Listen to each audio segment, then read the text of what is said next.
that there is a great prospect for Africa, even greater for Nigeria, given our capacity and what we would say would be the richness of the people, the resource in people.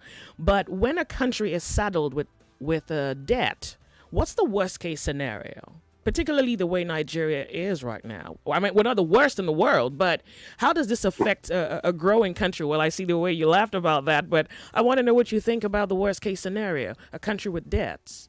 6 years. It's just the country doesn't have a revenue a debt problem. It doesn't have a revenue problem, even though the Honourable Minister says that. And of course, we have enormous respect for the Honourable Minister of Finance, Budget and National Planning. But the country has a growth problem. So the amount of debt we have continues to remain quite small. I know it's been increasing. I think, if I remember right from the paper this morning, from the 35 trillion naira.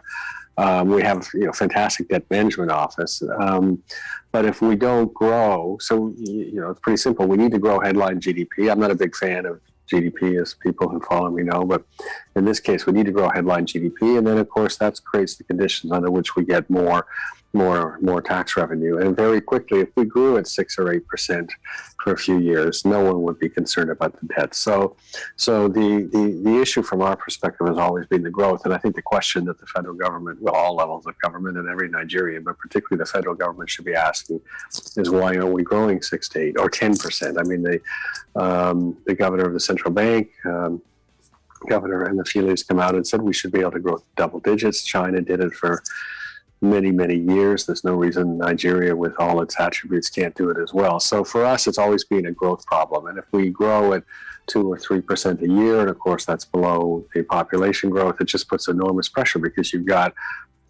trying to extract more resources in an economy that's not growing. But if we grow at 6 or 8%, tax revenue could grow at 10 or 12%. Of course, the ratio between debt and GDP would decline, because GDP is rising. So that for us is the solution. But if we don't grow at 6, you ask what the worst case scenario is. Well, yeah. I mean, it's just not a very happy place if we grow at 2% a year. So below, we're getting poorer and poorer per capita on the official numbers. And we're not able to really increase revenue. Very difficult.